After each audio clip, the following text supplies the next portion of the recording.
The Forgotten Sanctum, Part 23. The sanctum shook as though the earth itself recoiled from what had been unleashed. The shadow that had lingered in the fire now rose in full, towering over the survivors like a god carved from despair.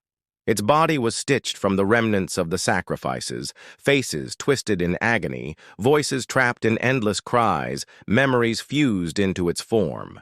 Each chain that wrapped its frame writhed, alive, serpents of iron clattering as though eager to lash out.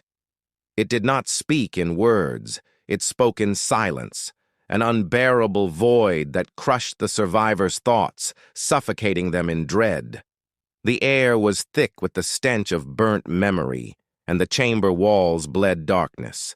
The survivors fell to their knees, their strength stolen. One of them dared to look up, whispering through clenched teeth, "What? What are you?" The entity leaned forward, and though it had no face, they felt its gaze pierce them. In their minds bloomed an understanding. It was not a demon, not a god. It was the hunger of the sanctum itself given form. A ritual born from centuries of offerings feeding on the hearts of those who came seeking salvation. The shadows whispered, voices layered atop each other, each one stolen from those already consumed.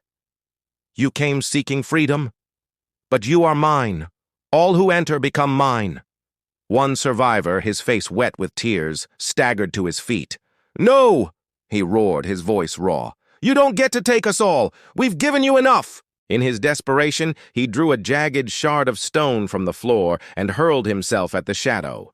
His strike landed, shattering harmlessly against its form. Chains coiled around him instantly, dragging him screaming into the entity's body. His cries blended into the others, another voice added to its chorus of torment. The survivors who remained trembled, realizing the truth. They had nothing left to give, and yet the sanctum would never stop hungering. Its black flame roared higher, chains rattling like 1,000 bells. The chamber was no longer a tomb, it was a mouth, and it would not close until all were swallowed.